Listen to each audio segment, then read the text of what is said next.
Welcome to Cric Talks. Today நம்ம வந்து என்ன பார்க்க போகிறோம்னா, நேற்று எஸ்டர்டே மேட்ச் பற்றி பார்க்க போகிறோம். Review Mumbai Indians versus RCB match. First of all அந்த மேட்ச் வந்து பார்க்க போனோன்னா, ஆர்சிபி வந்து ஃபஸ்ட் பேட்டிங் பண்ணாங்க. ஆர்சிபி வந்து ஃபஸ்ட் பேட்டிங் பண்ணும்போது பில் சால்ட் கோலி ஓப்பன் பண்ணாங்க. பில் சால்ட் வந்துட்டு இயர்லி வந்து 10 போல்ட் வந்துட்டு ஒரு எக்ஸ்ட்ராடினரி டெலிவரி, அந்த டெலிவரியில் அவுட் ஆகிட்டார் பில் சால்ட்டு. ஸோ இந்த வருஷம் ஆர்சிபி பேட்டிங்கை பார்த்திங்கன்னா ரொம்ப ஸ்ட்ராங்காக இருக்குது.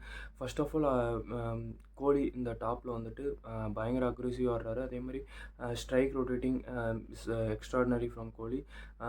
அதேமாதிரி ஒன் டவுனில் பார்த்தோம்னா தேவ்தத் படிக்கல் பயங்கர அக்ரெஷன். தேவ்தத் படிக்கல் ஒரு லிட்டில் கேமியோ ஆடினார். ஒரு 15 பாலில் 37 ரன்ஸு. இட்ஸ் பிளேயிங் எக்ஸ்ட்ராடினரி இந்த சீசனு. அதே மாதிரி பார்த்தோம்னா ரஜத் பட்டிதார் கேப்டன் வந்து சொல்லி ஆகணும். கேப்டன் வந்தால் நிறைய ப்ரெஷர் இருக்கும், ரொம்ப நல்லா விளையாட மாட்டாங்கன்னு சொல்லுவாங்க.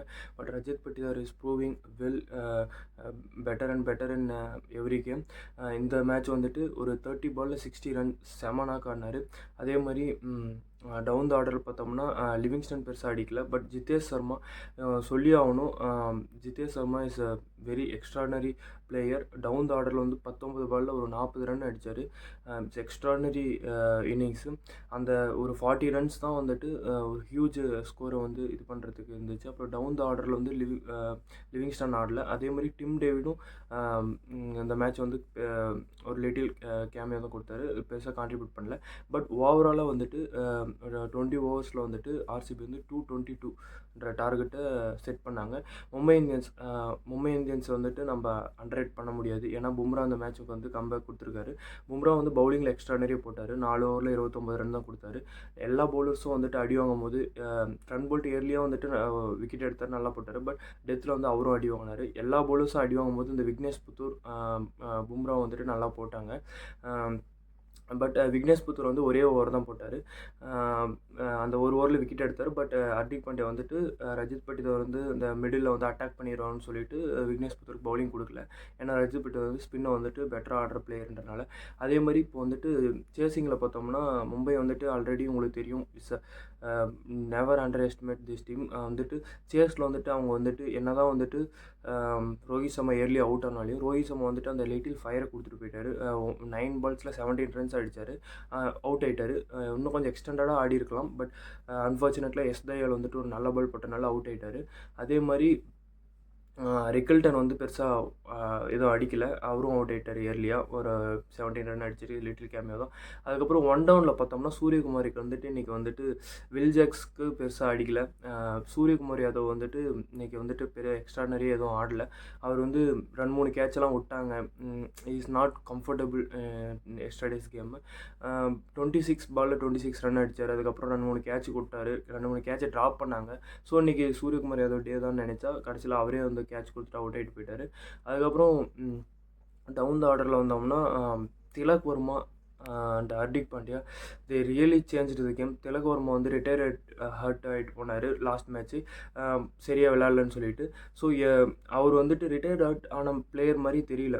லாஸ்ட் மேட்ச்சுக்கு இந்த மேட்ச்சுக்கு பயங்கர டிஃப்ரென்ஸ். லாஸ்ட் மேட்ச் வந்துட்டு அவர் வந்து என்னென்னா 26 பால் 26 ஆடி சரியாக பாடல, பேட்டில் ஒழுங்காக அடிக்கலை, எந்த ஷாட்ஸும் ப்ளே பண்ண முடியல. ஸோ வந்துட்டு ரொம்ப வந்துட்டு ஸ்ட்ரகிள் பண்ணிகிட்டு இருந்தார். ஆனால் இந்த மேட்ச் டோட்டலி டிஃப்ரெண்ட் பேட்ஸ்மேனாக இருந்தார். இந்த மேட்ச்சில் வந்து 29 பாலில் 50 ரன்ஸு, ஒரு எக்ஸ்ட்ராடினரி இன்னிங்ஸ் ஆனார். எக்ஸ்ட்ரா கவர் மேலே அடிக்கிறது, லாங் ரன் மேலே அடிக்கிறது, மிட் விக்கெட் மேலே அடிக்கிறது. So all-round slack sheep, inside out, எல்லா ஷாட்டும் ஆனார். Extraordinary fire power. அந்த டைமில் வந்துட்டு திலக் வர்மாவும் ஆடுறதை பார்த்துட்டு ஒன்ஸ் அந்த டைமில் வந்துட்டு மும்பை வந்துட்டு ஈஸியாக வின் பண்ணிடுவாங்கன்ற மாதிரி தோணுச்சு. அதுக்கு முக்கியமான காரணம் வந்துட்டு திலக் வர்மாவோட பேட்டிங்கு. அதே மாதிரி ஹர்திக் பாண்டியா சொல்லி அவனுக்கு கேப்டன், என்ன தான் கேப்டன் நீங்கள் ஒழுங்காக பண்ணலைனாலையும் ஹர்திக் பாண்டியா ஆல்ரவுண்டராக இஸ் பெஸ்ட் ஆல்ரவுண்டர் இந்த வேர்ல்டு.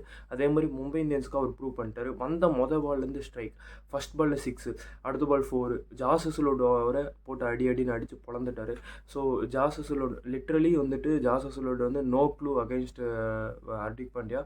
ஹர்திக் பாண்டியா வந்து பயங்கரமாக ஆனார். 7 பால் 35 ரன் இருந்தார். அதுக்கப்புறம் குருணால் பாண்டியா, என்ன தான் அவரோட பிரதரு அங்கே நிறைய கிரிக்கெட் விளையாடிருப்பாங்க, பேக் யார்டில் நிறைய வந்துட்டு ஆல்ரெடி நிறைய ப்ளே பண்ணியிருப்பாங்க, அதெல்லாம் கொஞ்சம் கூட இல்லாமல்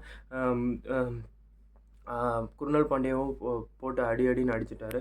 so extraordinary innings Hardik Pandya.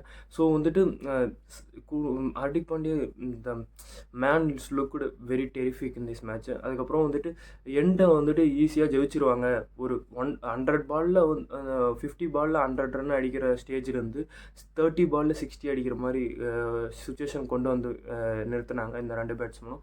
கடைசியில் வந்துட்டு அந்த எண்டில் வந்துட்டு புவனேஸ்வர் குமாரும் ஜாஸ் ஹேசல்வுட்டும் கேமை கொஞ்சம் புல் பேக் பண்ணாங்க. புவனேஸ்வர் குமாரும் ஜாஸ் ஹேசல்வுட்டும் என்ன பண்ணாங்கன்னா முக்கியமான விக்கெட் 2 விக்கெட் எடுத்தாங்க. திலக் வர்மா விக்கெட்டையும் ஹர்திக் பாண்டியா விக்கெட்டையும் அடுத்தடுத்து ஓவரில் எடுத்தாங்க. ஸோ இவங்க 2 விக்கெட்டு போனதுக்கப்புறம் கடைசி ஓவர் வந்து ரஜத் பட்டிதார் வந்து தைரியமாக வந்துட்டு குருணால் பாண்டியாவுக்கு பவுலிங் கொடுத்தாரு. வேறு எந்த ஆப்ஷனும் இல்லை. ஸோ குருணால் பாண்டியாவுக்கு பவுலிங் பண்ணணும்.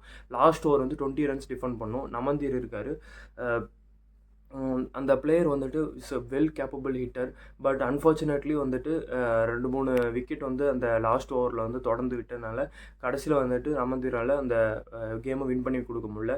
So they lost the match Mumbai. But ஓவராலாக பார்த்தோம்னா I have seen best match so far in the season. அதை வந்து கண்டிப்பாக சொல்லுவோம் ஆர்சிபி vs மும்பை மேட்ச்.